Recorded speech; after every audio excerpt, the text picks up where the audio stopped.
Olá, hoje é quinta-feira, dia 10 de dezembro, o Panorama está começando. Acompanhe os destaques desta edição. No Giro de Notícias, prova de vida do INSS segue suspensa até o fim de janeiro de 2021. Hospital de Manhuaçu reativa leitos da UTI Covid-19.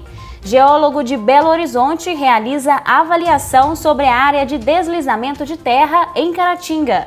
Veja também, censo educacional. Levantamento traz raio-x do ensino superior no país. CONTRAN, serviços como renovação de CNH já estão valendo com novos prazos. E vamos falar também sobre o Dezembro Laranja, mês dedicado à prevenção do câncer de pele. Essas e outras notícias agora no Panorama. Vamos começar o giro de hoje com uma informação super importante. A prova de vida de aposentados e pensionistas do INSS está suspensa até o fim de janeiro de 2021. A medida é para evitar contágio pelo novo coronavírus. O governo federal trabalha na implantação da prova digital.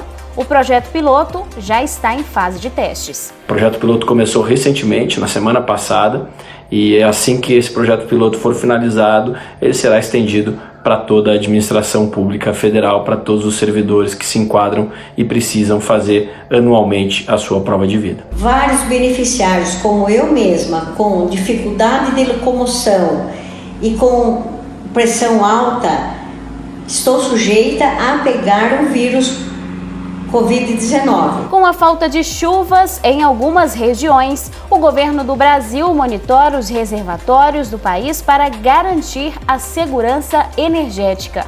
O ministro de Minas e Energia, Bento Albuquerque, reafirmou que é preciso economizar, mas que não vai faltar luz para os brasileiros. Não há possibilidade alguma de acionamento nem blackout por conta dessa situação hídrica. O que nós estamos fazendo acompanhando por meio do Comitê de Monitoramento do Setor Elétrico, nós estamos cumprindo exatamente os protocolos, os modelos existentes, para que nós tenhamos o que é mais importante, segurança energética para todo o sistema interligado nacional. Com o aumento dos casos de infecção pelo novo coronavírus, o Hospital César Leite, em Manhuaçu, reativou 10 leitos da UTI exclusivos para Covid-19, além de ampliar os de enfermaria para 30 vagas. Agora, no total, são 60 vagas. O diretor técnico do hospital, Luiz Cláudio Mendes, explicou a mudança e fez um alerta à população. Não temos como aumentar mais leitos além disso, porque precisamos manter a nossa estrutura de atendimento às doenças não Covid, que não param. O nosso hospital é o único hospital regional e, portanto, tem uma demanda grande em cirurgias de urgência, emergência e outras doenças clínicas graves que não Covid que precisam também ser hospitalizados. Então, para manter isso, estamos chegando à nossa capacidade máxima, não temos mais condição de crescer além disso, serão 30 leitos de enfermaria, alguns desses semi-intensivo, mais 30 leitos de UTI. A partir daí, nós não temos mais como crescer. Temos visto a cidade, a região, o país, os outros países, com números vertiginosamente aumentando. Não podemos relaxar. Pedimos a todos cuidados com proteção individual, que todos já sabem, uso de álcool gel, máscaras. Pedimos o distanciamento social sempre que possível. Estamos caminhando para a proximidade das festas de natalinas, para um Réveillon, para o verão, onde a circulação é intensa. Peço aos senhores, tomem cuidado, evitem as aglomerações, a doença está crescente.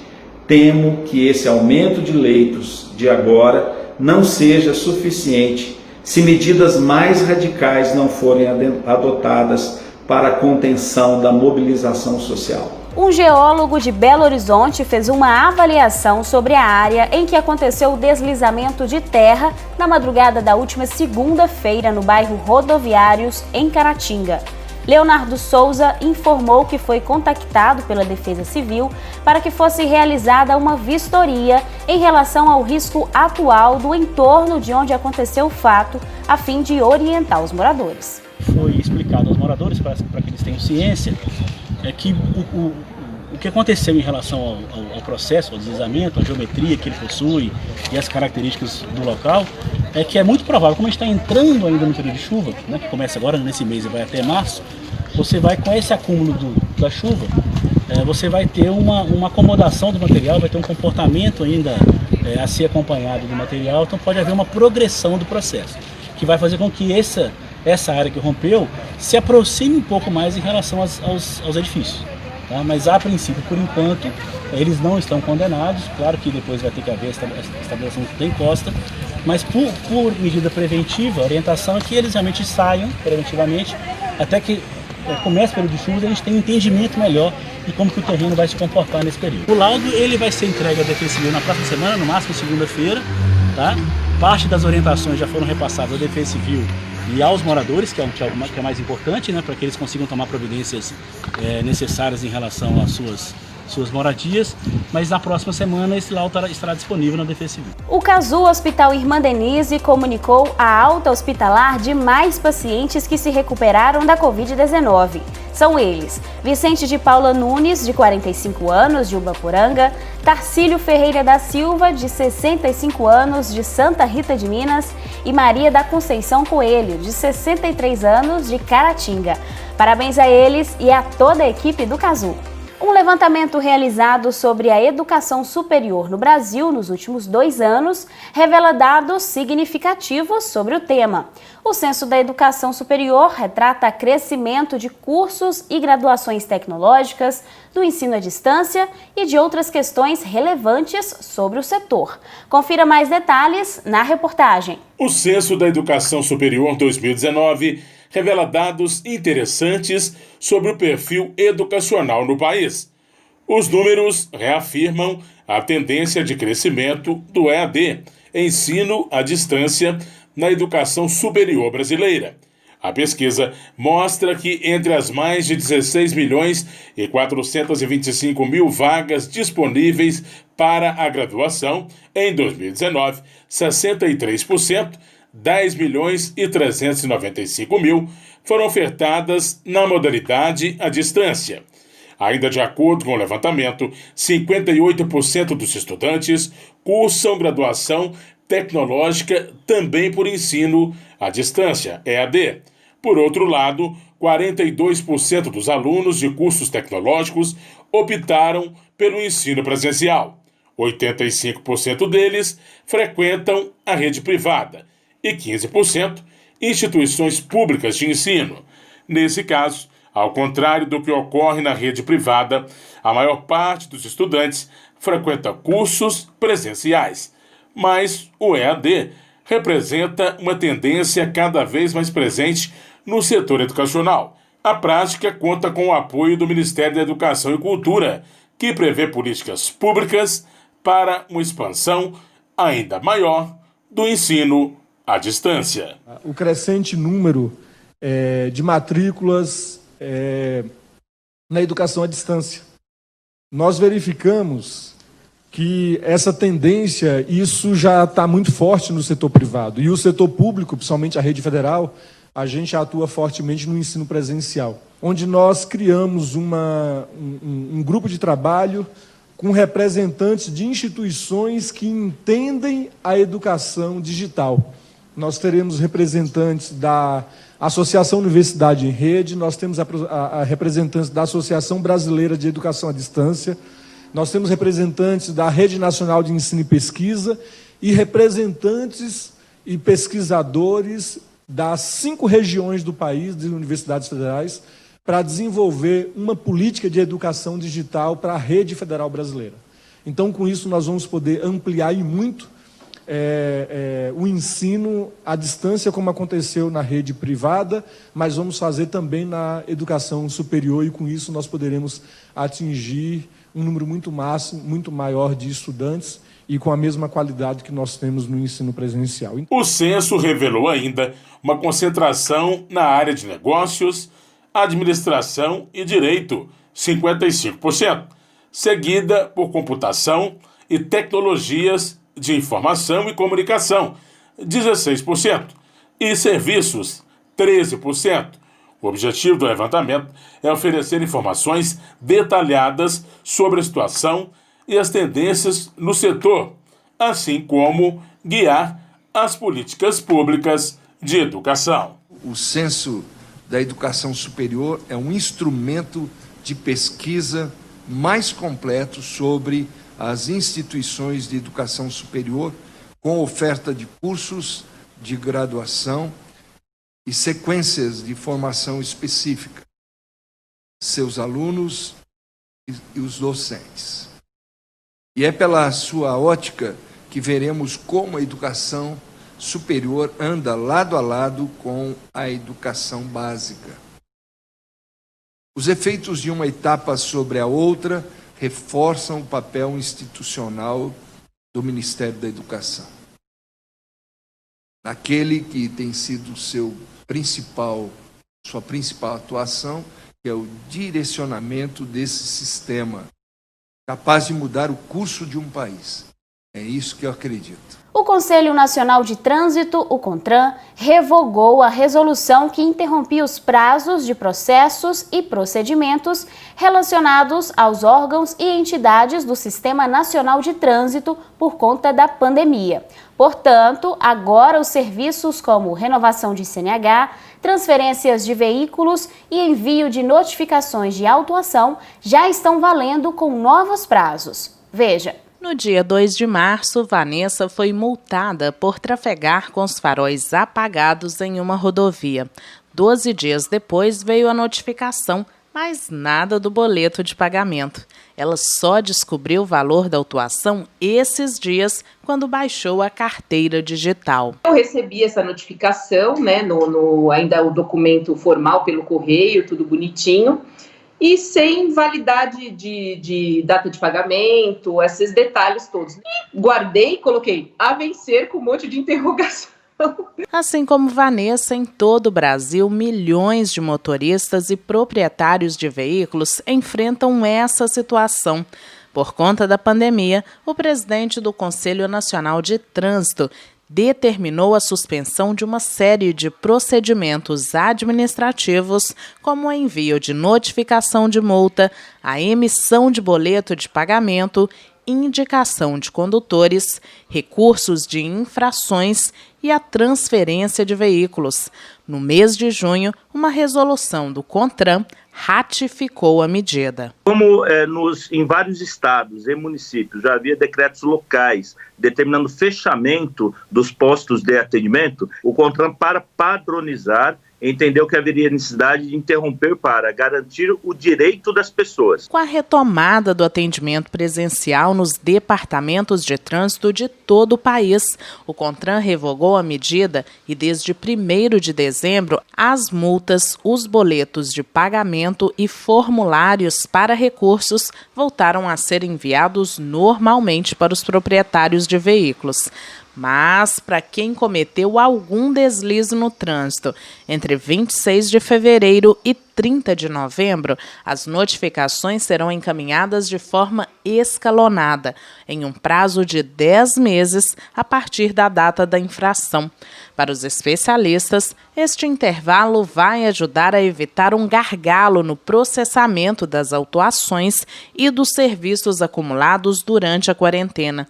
Mas ele alerta que não haverá perdão de multas. O que nós esperamos é que as pessoas, na sua maioria, e felizmente nós temos uma maioria de bons condutores, não tem nem que passar por esse problema agora, porque realmente conduziram seus veículos de maneira ordeira, se precisaram sair nesse período da pandemia, e desse jeito não vão receber as notificações. Vamos conferir agora como fica a previsão do tempo para Caratinga e região. Sexta-feira em Caratinga, a expectativa é de sol com muitas nuvens durante o dia. Pode chover a qualquer momento. A mínima prevista é 19 e a máxima pode chegar a 27 graus. Amanhã em Vargem Alegre, tempo nublado com chuva. A temperatura varia entre 21 e 30 graus. Em Bom Jesus do Galho, sol com muitas nuvens durante todo o dia. Pode chover a qualquer hora. A mínima é 19 e a máxima de 28 graus. São 185 mil novos casos de câncer de pele por ano no Brasil. Esse é o tipo de câncer mais frequente no país e no mundo. Em 2020, a Sociedade Brasileira de Dermatologia calcula uma queda nos diagnósticos da doença. O afastamento dos pacientes dos consultórios significa comprometimento do tratamento precoce. O câncer de pele corresponde a 33% de todos os diagnósticos dessa doença no Brasil. De acordo com a Sociedade Brasileira de Dermatologia, a pandemia do novo coronavírus tem afastado os pacientes dos consultórios. E com isso surge um alerta: o comprometimento do diagnóstico da doença e, consequentemente, o tratamento precoce. Em 2019, foram mais de 210 mil pedidos de biópsias para a detecção do câncer de pele entre janeiro e setembro. Já em 2020, nesse mesmo período, foram 109.525, representando 48% de solicitações a menos. O câncer de pele é uma das consequências da exposição abusiva ao sol ao longo dos anos. A radiação ultravioleta, ela penetra a pele e pode levar a alterações, a danos no DNA, tornando aquelas células cancerígenas. Essa exposição solar, ela pode causar esse dano tanto por um efeito cumulativo, ou seja, a exposição crônica ao sol ao longo dos muitos anos, quanto por uma exposição intermitente, ou seja, agudas, queimaduras solares, principalmente na infância. Além desse fator de risco, outros fatores de risco incluem pele clara, olhos claros, cabelos claros, queimaduras ou cicatrizes, feridas crônicas. No caso do câncer de pele e melanoma, a presença de múltiplas pintas ou história familiar de um parente próximo de primeiro grau com melanoma, entre outros. Lembrar que as câmeras de bronzeamento artificial também são um fator de risco para o câncer de pele e já são proibidas pela legislação aqui no Brasil. Desde 2014, a Sociedade Brasileira de Dermatologia promove o Dezembro Laranja, uma iniciativa que faz parte da campanha nacional de prevenção ao câncer de pele, com o objetivo de proporcionar a conscientização sobre o assunto. A ideia principal é informar a população sobre as principais formas de prevenção e identificação da doença. Quando diagnosticado de forma precoce, as chances de cura são maiores. O ideal uma vez por ano é procurar o médico dermatologista para fazer um exame completo da pele, de todas as pintas e todas as lesões possivelmente suspeitas. Mas a gente também orienta o paciente a sempre fazer um autoexame, observar as próprias pintas. E quando que essas pintas seriam suspeitas? Uma regrinha que a gente usa para o paciente é explicar a regra do ABCDE. O que seria essa regra? A representaria a assimetria da pinta, ou seja, se eu dividisse a pinta como uma pizza, uma fatia não é igual à outra, ou seja, a lesão é assimétrica. B representa as bordas, então bordas irregulares numa pinta seria outro critério para uma lesão suspeita.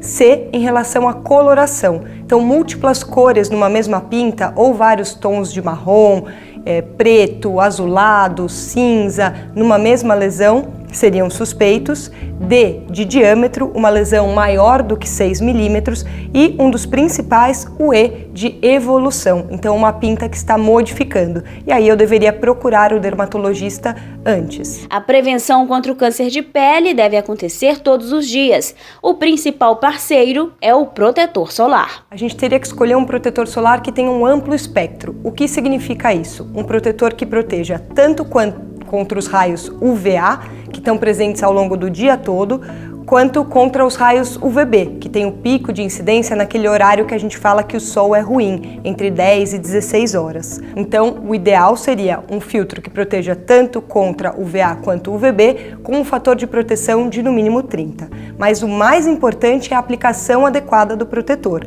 Então, a gente tem que aplicar todos os dias, mesmo no dia nublado, porque a radiação passa pela nuvem, e a gente tem que reaplicar várias vezes. Então, quando exposto, o ideal é reaplicar o protetor de 2 em 2 horas ou após a gente ficar muito tempo na água.